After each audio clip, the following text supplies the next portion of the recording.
Boa noite a todos.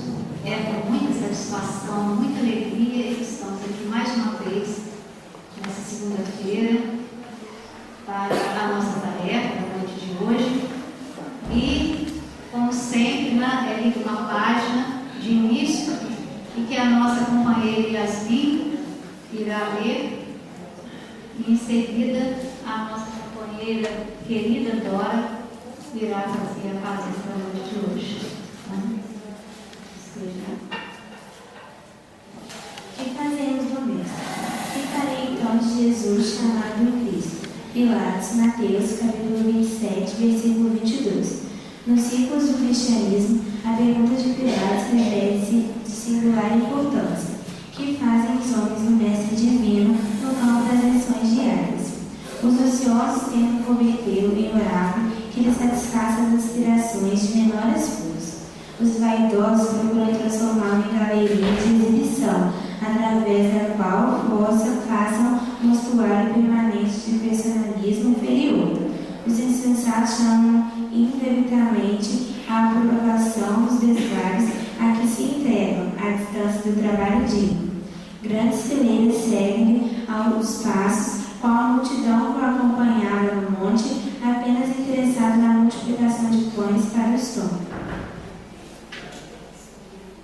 Outros se acercam dele, buscando atormentá-lo, à maneira dos fariseus ambiciosos, rogando sinais do céu. Numerosas pessoas visitam, imitando o gesto de Jairo, suplicando bênçãos, crendo e descrendo ao mesmo tempo. Diversos aprendizes ouvem os ensinamentos ao modo de Judas, examinando o melhor caminho de estabelecerem a própria dominação. Vários corações observam com simpatia, mas na primeira oportunidade indagam como a esposa de Zebedeu sobre a distribuição dos lugares celestes. Outros muitos o acompanham, estrada afora, iguais a inúmeros admiradores da Galileia, que lhe estimavam os benefícios e as consolações, detestando-lhe as verdades cristãs. Alguns imitam os benefícios da Judéia, a levantarem mãos postas no instante das vantagens e a fugirem espantolitos do sacrifício desse mundo. Grande maioria procede à moda de Pilatos, que pergunta solenemente quando algo fará de Jesus e acaba crucificando com despreocupação do dever e da responsabilidade. Poucos imitam Simão Pedro, que após a iluminação de Pentecostes segue sem condições até a morte. Raros copiam Paulo de Tarso, que se ergue na estrada do erro, colocando-se a caminho da redenção através de impedimentos e pedradas até o fim da luta. Não basta fazer do Cristo Jesus o benfeitor que cura e protege. É indispensável transformá-lo em padrão permanente da vida, por exemplo, e modelo de cada dia.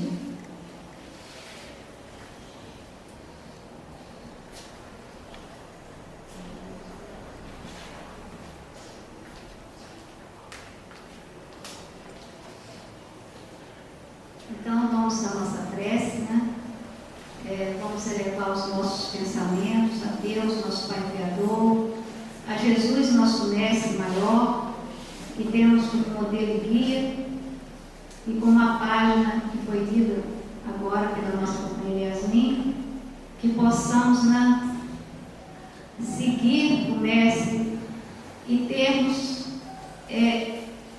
Jesus como nosso modelo maior, que possamos nos apegar a Ele com todas as nossas forças, com as nossas energias e confiar, porque nós sabemos que Jesus está pronto a nos amparar, a nos iluminar, a nos dar toda a segurança possível naqueles momentos difíceis de nossas vidas.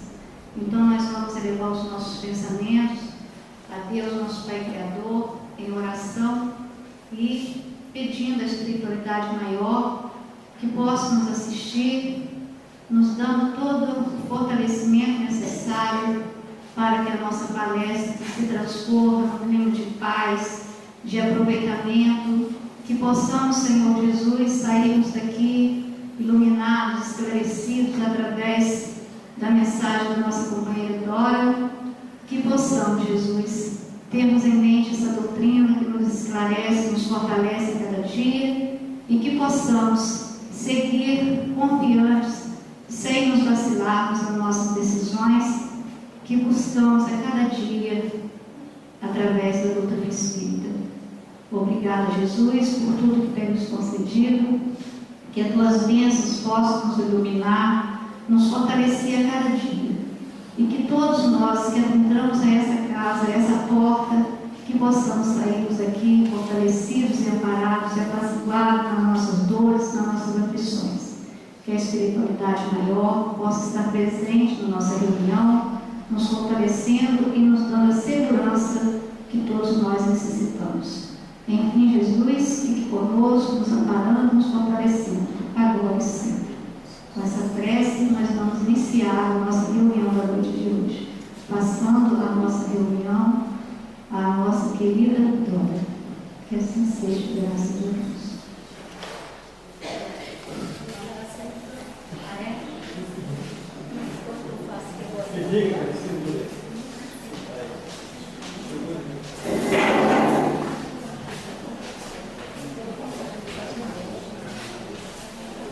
Os companheiros de Diálogo Espírita, os amigos visitantes, aqueles que estão aqui na casa hoje pela primeira vez, boa noite. É com muita alegria que nós estamos aqui novamente, nesta casa, onde temos a oportunidade de, estando em contato com a mensagem de Jesus,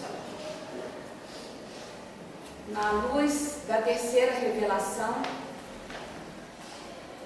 renovarmos dentro de nós as nossas forças, porque é aqui, é através do contato com essa mensagem clara, que nos acalma, que nos faz entender melhor a vida, que nós recebemos esse alimento espiritual, que eu tenho certeza que cada um de vocês e eu também estamos necessitados, porque a gente vem à casa espírita é justamente para isso. A gente vem à casa espírita muitas vezes trazendo o coração pequeno, oprimido, cheio de problemas que temos lá na nossa vida, na vida diária. Os problemas, as provas, as expiações, as questões que nos preocupam, que nos afligem. E quando nós chegamos na casa espírita e entramos em contato com essa doutrina que Jesus nos fala, que nos fala de esperança, que nos fala de justiça, nós então nos renovamos, nos fortalecemos de novo, e voltamos para viver a semana de uma forma melhor, de uma forma mais confiante, sabendo que tudo tem uma razão de ser, que nada que nos alcança nessa vida é fruto do acaso, que nós não estamos sozinhos, nós estamos sim tendo as oportunidades que necessitamos para crescer. E que o nosso Pai é amor. Hoje nós aprendemos isso. Isso demorou, mas hoje nós já sabemos que o nosso Pai é amor, é a inteligência suprema do universo. Esse entendimento, ele ainda não está pronto, mas o que nós podemos saber hoje é que o nosso Pai, ele é a inteligência suprema do universo, e ele é misericordioso, e ele é justo, e ele age através de leis justas. Então é muito bom nós termos essa doutrina, pela qual eu agradeço todos os dias. E o tema que nos foi pedido para esta noite está lá no Livro dos Espíritos, no capítulo da Lei de Adoração, nas questões 669 a 673, falando justamente sobre sacrifícios.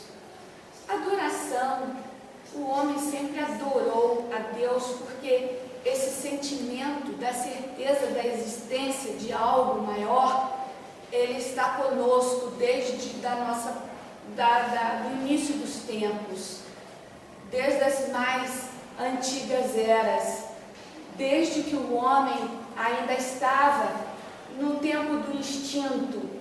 Ele já sabia dentro de si que existia Deus. Ele não compreendia muito bem, porque não sabia abstrair o seu pensamento. Ele sabia das coisas materiais, daquilo que via, mas dentro de si ele sabia da existência de um poder maior, sobrenatural, que era Deus. Então, o assunto da noite de hoje é sobre isso, sacrifício. Essa palavra sacrifício, ela é muito conhecida de cada um de nós. Sacrifício é algo familiar, é algo corriqueiro para nós, porque todos nós que estamos aqui fazemos algum tipo de sacrifício. Esse sacrifício, na forma mais popular que eu estou dizendo, um sacrifício voluntário, um sacrifício que eu quero fazer para o meu próprio bem ou para o bem de outrem. É uma forma de nós entendermos essa palavra sacrifício. Por exemplo, quando eu percebo que a minha saúde não vai bem, eu preciso fazer um sacrifício de modificar os meus hábitos. Então, eu vou deixar de comer certas coisas, eu vou passar a praticar a caminhada, a fazer a hidroginástica, a procurar algo que me faça melhor. Isso muitas vezes se torna um sacrifício, porque é doloroso, mas eu vou fazer porque isso me faz bem e eu quero. Isso é voluntário. Um outro exemplo de sacrifício também que a gente percebe é quando nós temos filhos. Nossos filhos precisam de estudar, precisam de cursar uma universidade, nós não temos muitos recursos e nós vamos então precisar enxugar as despesas. E nós fazemos aquele sacrifício temporário, cortando tudo que a gente pode cortar de supérfluos, passeios, as férias, as roupas, em prol de um benefício maior para o nosso filho, para outro. Fazendo sacrifício de visitar pessoas, de passar uma noite no hospital, que não é fácil, mas a pessoa é nossa amiga, e nós vamos fazer esse sacrifício por ela. Fazemos o sacrifício de ir a uma formatura, que é muito enjoado, e os homens têm que colocar terno, às vezes com 40 graus de temperatura, para ir a um casamento de uma pessoa amiga. Isso tudo é sacrifício. Isso tudo que nós fazemos por nós mesmos e pelo outro, isso nos embeleza. São atitudes nossas que nos fazem melhores, porque nós estamos pensando sempre no outro e em nós mesmos, dessa forma de melhoria, tanto do corpo físico como do espírito. Mas hoje nós vamos abordar o outro lado do sacrifício, que era uma prática adotada por nós, muitos de nós com certeza, quando nós estávamos lá no passado, lá nas nossas primeiras encarnações, e quando nós ainda, sem conhecimento, dentro da ignorância, nós queríamos fazer sacrifícios para adorar. Nós queríamos fazer um sacrifício como uma oferenda. Nós queríamos fazer um sacrifício voltado para Deus, porque nós tínhamos medo.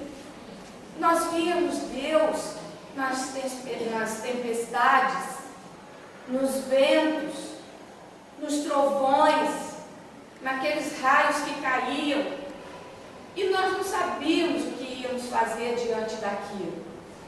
E então nos veio a ideia de nós oferecermos algo a esse Deus desconhecido. E nós começamos então a fazermos os sacrifícios como uma oferenda, como diz aqui o Paiano Júnior, no dicionário de filosofia espírita. O Paiano nos fala que o sacrifício é o ato ou efeito de sacrificar-se, oferta solene, pessoal ou coletiva à divindade, fazer alguma coisa sagrada. Então, as pessoas, muitos de nós talvez, estivéssemos lá, levando primeiramente os frutos da terra, vegetais, e colocávamos como se fosse um altar e oferecíamos a Deus, esse Deus que nós não sabíamos muito sobre ele. Depois, mais tarde, com o passar do tempo, além dos vegetais, nós começamos também a oferecer a Deus os animais. Os animais eram escolhidos, os animais mais perfeitos, os animais sem manchas. E esses animais, eles eram sacrificados, porque as criaturas, não por maldade,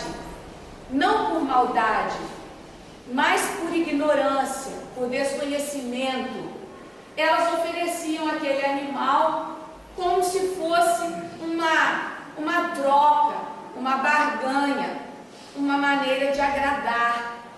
E elas ofereciam aquele animal para que Deus então as protegesse, as livrasse dos perigos.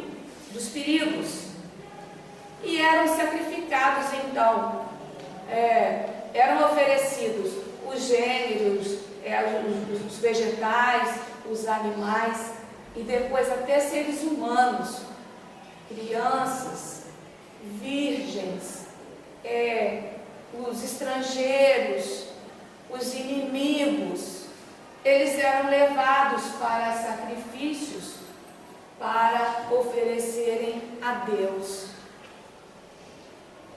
Mas nós sabemos que junto com a lei de adoração, existe também a lei do progresso. E que tudo evolui, tudo muda. E nós vamos crescendo a partir das nossas encarnações, das nossas experiências, e que nós não estamos sozinhos aqui na Terra. A paternidade divina nos envia os irmãos mais adiantados sempre para nos ajudar a compreender a vida, a compreender as leis que regem a nossa existência. Então nós vamos chegar naquela época em que recebemos a primeira grande revelação, que foi na época de Moisés, há 2000 anos antes da vinda de Jesus. Antes de Moisés, as pessoas tinham vários deuses. Existia um Deus para tudo. Existia o Deus da beleza, o Deus da força, o Deus da guerra. Existia Deus para tudo quanto é coisa. Todos mereciam oferendas, todos mereciam ser cultuados. E quando chega Moisés, que era um médium, Moisés, que era um homem que tinha uma missão, e ele recebe lá no alto, naquela tábua, os 10 mandamentos, aquilo foi um marco, aquilo foi um passo importante na nossa existência. Porque Moisés recebeu os 10 mandamentos, e nos 10 mandamentos, o primeiro dele está escrito: amar a Deus sobre todas as coisas e ao próximo como a si mesmo. Moisés ensina aquele povo que não existia mais o politeísmo, que existia um único Deus, que não deveria mais ser feito culto ao bezerro de ouro. E coloca outras leis que eram também disciplinares, porque nós lembramos nos mandamentos de Moisés sempre a negativa: não farei isso, não fará aquilo. Por quê? Porque Moisés lidava com um povo turbulento, guerreiro, indisciplinado, que precisava ser contido através do medo e do conhecimento de um Deus tirano, um Deus que punia. Mas ele estabelece a existência de um Deus único. E isso foi um marco para a nossa vida. Os sacrifícios continuaram existindo, mas as pessoas da época pararam de matar os seus irmãos. Existia o sacrifício dos animais, que eram colocados ali nos altares, até que chega Jesus. Jesus vem à terra como missão. Ele não tinha nada para pagar, ele não tinha nada para provar ou espiar, mas ele vem em missão, ele vem pessoalmente nos dar um empurrão, um estímulo, abrir os nossos olhos. E o curto período de tempo que ele esteve aqui conosco foi extremamente rico, porque o mestre aproveitava todas as oportunidades que ele tinha para ensinar, em todos os lugares, nas sinagogas, na rua, perto dos rios, nas embarcações, junto com os pescadores, com os doutores da lei. Ele falava por parábolas, ele aproveitava todo o cotidiano das pessoas para trazer lições profundas, para que eles refletissem, porque Jesus queria que nós tirássemos aquela máscara, aquela hipocrisia de agirmos só para o outro ver. E nesse dia, ele estava lá no gasofilácio, que era um lugar onde as pessoas colocavam as suas oferendas, e ele nos dá um ensinamento a respeito da questão do sacrifício. É quando ele nos ensina, começa a nos ensinar a espiritualizar o sacrifício. E ele vem a pessoa chegando, porque eles tinham esse hábito de doar as moedas, de colocar ali as mãos cheias. Nós conhecemos até a história do óbolo da viúva, que ela deu uma moeda, mas ela deu mais do que todos os que estavam ali, porque ela deu daquilo que ela tinha, enquanto que as outras pessoas davam do que lhes sobrava. Então, Jesus naquele dia, vendo as pessoas colocando as suas ofertas ali no altar, ele fala assim,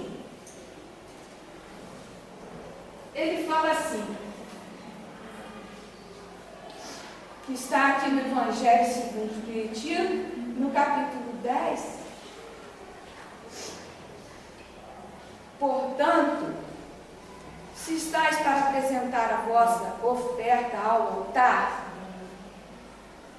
e então vos lembrardes de que o vosso irmão tem qualquer coisa contra vós, deixai a vossa oferta aos pés do altar, e ide primeiro reconciliar-vos com o vosso irmão, depois voltai para fazer a vossa oferta.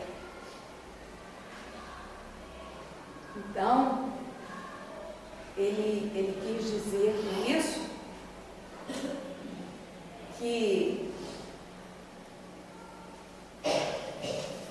quando nós vamos oferecer alguma coisa a Deus, nós não podemos chegar perto dele com o nosso coração cheio de ódio, com o nosso coração cheio de sentimentos negativos. guardando rancores, negando o perdão ao nosso irmão, aquele com quem tivemos problemas. Porque quem de nós não erra? Então Jesus, nesse dia, ele falou algo extremamente profundo para aquelas pessoas que doavam. É muito fácil a gente doar, fazer um gesto, doar algo de material. É fácil. O difícil é nós espiritualizarmos esse sacrifício e começarmos a combater dentro de nós o que precisa ser mudado. Esse sentimento de orgulho, o sentimento do egoísmo, o sentimento da vaidade, da prepotência, da arrogância, para que nós cheguemos diante de Deus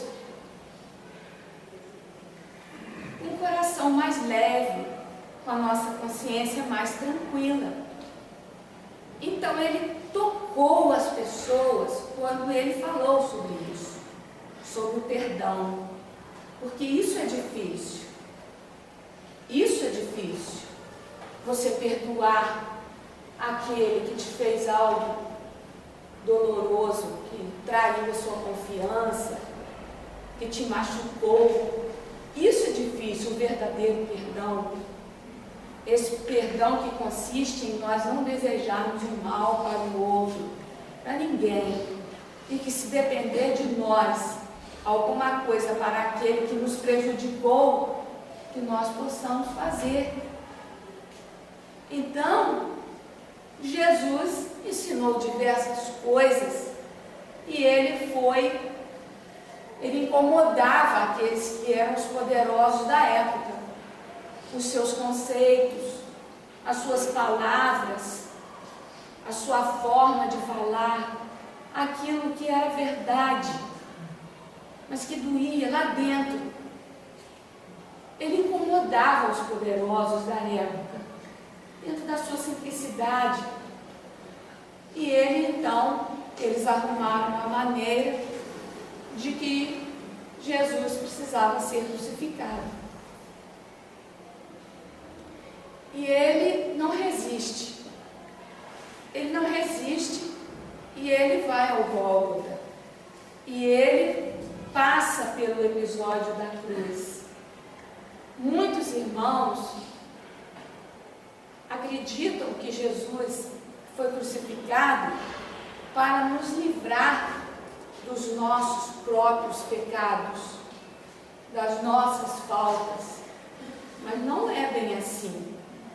Jesus, quando se viu diante daquela situação, ele que tinha uma missão, que já tinha feito todo um trabalho, ele não podia recuar. Ele não podia recuar.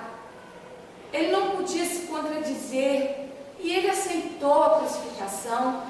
E ele aproveitou a crucificação para dar mais lições para nós. E quando ele estava lá, ali entre os malfeitores, entre os ladrões, ele diz: Pai, perdoai-lhes, porque eles não sabem o que fazem. Então ele, mais uma vez, ele nos dá a lição do perdão, que é imprescindível para a nossa paz. Ele insiste no perdão. E a outra lição que Jesus nos dá nesse instante do seu retorno para o espiritual é quando ele se mostra para Maria de Magdala 3 dias após a sua partida, provando para nós a imortalidade da alma. Então, nós vamos encontrar outros trechos que depois que Jesus partiu, lá no Evangelho, os divulgadores da Boa Nova de Jesus começaram a ensinar as pessoas. Então, um deles é esse trecho de Marcos, que insiste em nos falar que nós precisamos amar de todo o coração, de todo o entendimento a Deus, e com todas as nossas forças. e amar ao próximo como a si mesmo.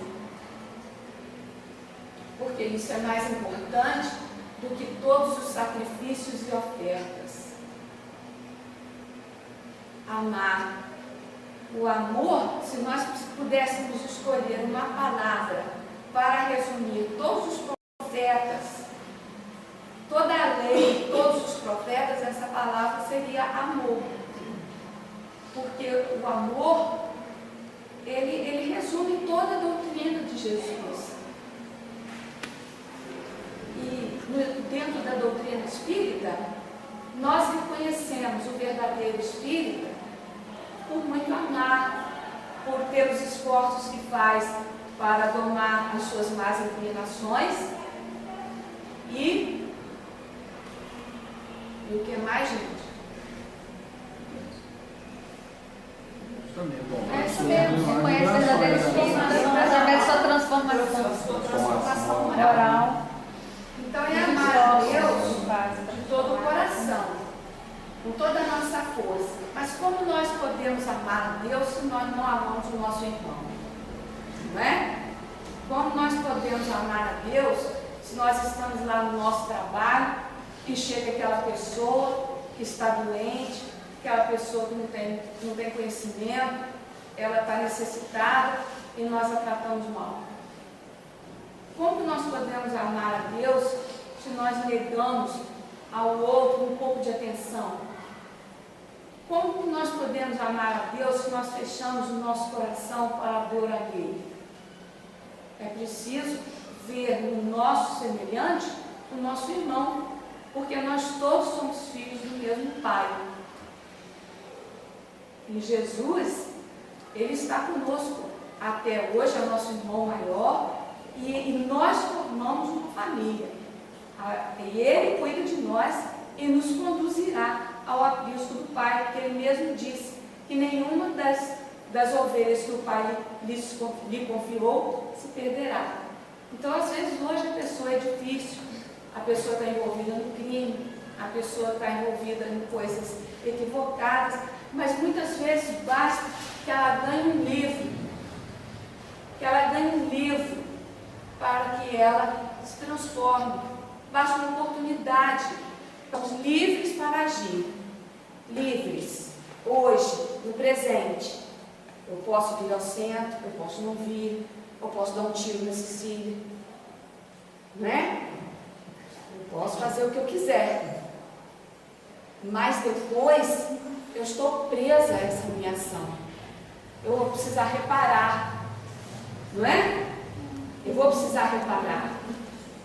E só através desse entendimento que a reencarnação, que é um fato, não é uma questão de acreditar ou não, a reencarnação, ela é um fato.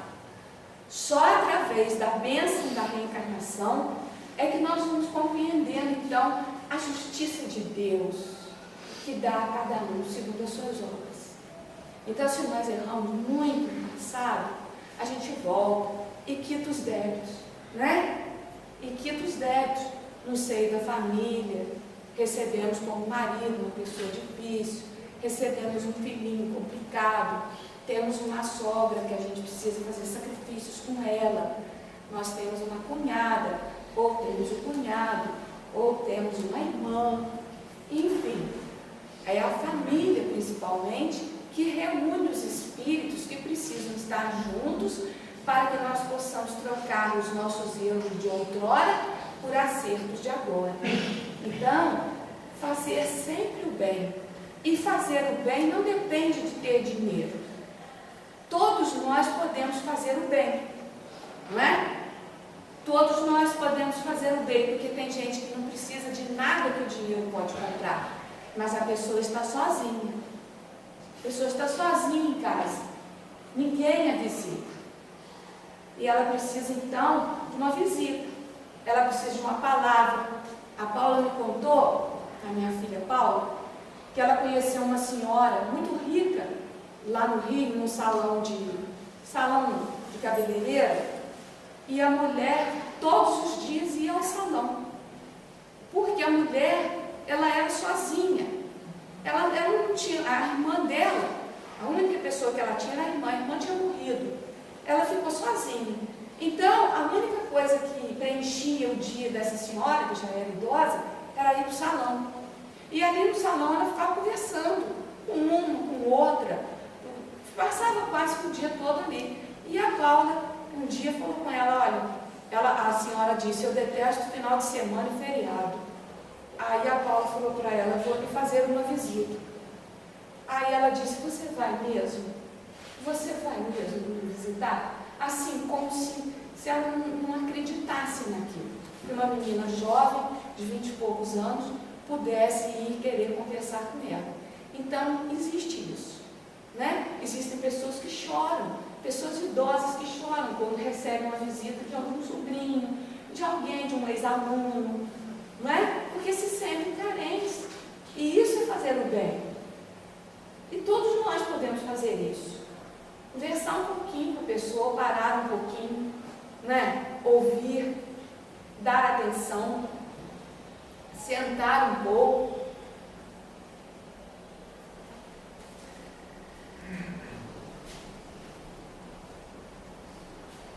Em Pedro ele fala, vocês estão sendo utilizados como pedras vivas na edificação de uma casa espiritual, para serem sacerdócio santo, oferecendo sacrifícios espirituais, aceitáveis a Deus, por meio de Jesus Cristo. Essa questão de pedra viva na edificação da casa espiritual. Na semana passada nós fomos num casamento na Igreja Católica e o padre foi muito feliz, porque ele, você estava, Lúcia? Ele falou sobre a casa que é edificada sobre a rocha. E a nossa casa espiritual, ela precisa ser edificada sobre a rocha. O que isso significa? Que ela precisa ser forte. Nós precisamos ter uma fé sólida, uma fé baseada em princípios que nós aceitamos porque nós entendemos como reais, como verdadeiros. Então, elevando o nosso ponto de vista de vida, nós vamos saber que nós não somos daqui, que nós estamos de passagem, que tudo passa e que quanto mais nós soubermos aceitar com resignação aquilo que a vida nos traz, mais felizes nós seremos no amanhã. E a nossa casa edificada na rocha, ela quer dizer isso, que vem o vento, vem a tempestade, vem os momentos de doença, vem os momentos de dificuldade financeira, vem os problemas com os filhos, com os netos, e nós nos mantemos equilibrados. Nós jamais pensaremos em algo que vá agravar a nossa situação enquanto espíritos.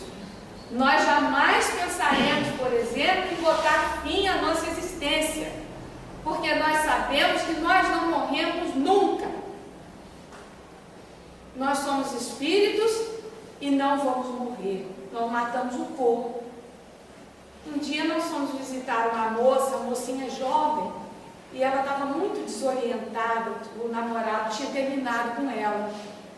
E ela estava com depressão, ela tinha surtado, e a família não sabia mais o que fazia. E nós fomos visitar, a equipe do centro foi visitar. E a moça falou assim, eu vou suicidar.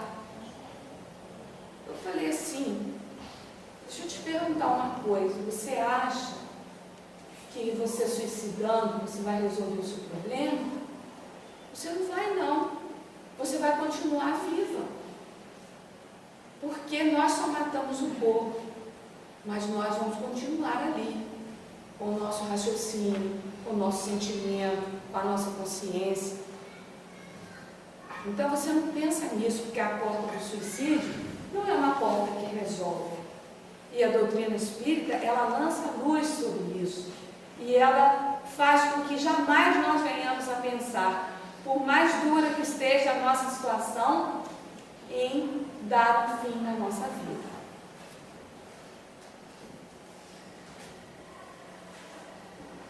E agora nós já podemos então responder a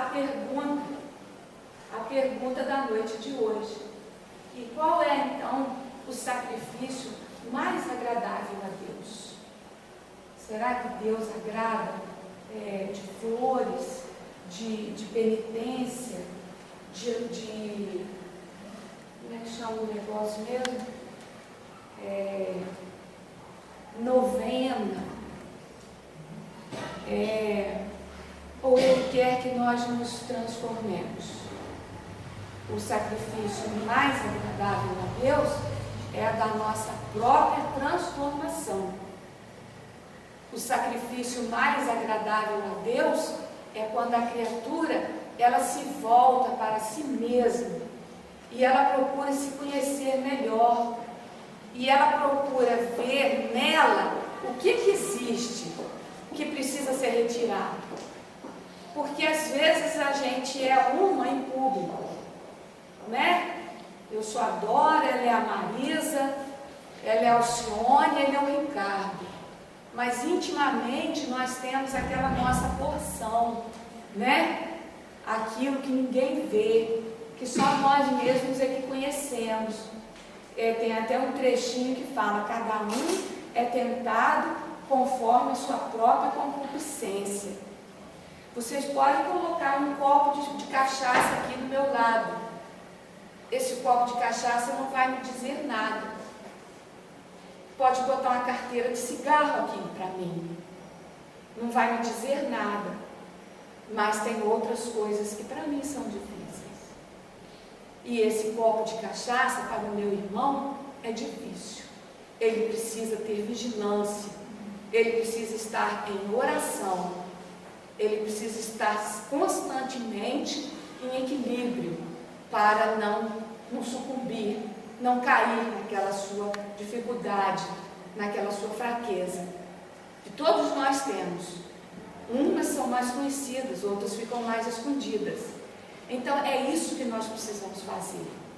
É trabalhar em nós, é vir à casa espírita, é ouvir a mensagem de Jesus, mas é principalmente no nosso dia a dia fazermos o sacrifício mais agradável a Deus, sendo melhores com os nossos semelhantes, com aquela pessoa difícil que está lá do nosso lado, com aquela pessoa que é uma pedrinha no nosso sapato, que nós possamos contar até 10 antes de nós estourarmos e de nós falarmos coisas que depois nós vamos nos arrepender. É sermos pessoas brandas, né? É sermos pessoas pacíficas. É procurarmos seguir o exemplo de Jesus. É Ele que é o nosso modelo e guia. E colocar nele e pedir a Ele que nos ampare e que nos fortaleça nas nossas fraquezas, nas nossas dificuldades, para que a cada dia nós possamos estar melhores do que o dia anterior. Nós possamos perdoar, fazer as pazes com aquela pessoa com quem a gente não conversa hoje. Porque eu aposto que a pessoa também está doida por fazer as pazes. E vem com uma desculpa. Aí um dia minha sobrinha falou assim comigo: tia, mas e se a pessoa não quiser? E se eu for procurar a pessoa e a pessoa não quiser? Eu falei: uai, a gente fez a nossa parte, não é, Marisa? A gente fez a nossa parte. A gente vai orar por ela, a gente vai mentalizar coisas boas para aquela pessoa. Nós não vamos estar vibrando na mesma faixa de sintonia. Então ela vai ficar de mal sozinha, né? A gente vai cumprimentar, a gente vai acabar com isso. Isso é bobagem. Quando a gente fica doente, é que a gente vê. Isso tudo é bobagem, né? Então, gente, essa é a mensagem da noite. Vamos pedir a Jesus que Ele continue nos fortalecendo, que nós precisamos muito. Que assim seja.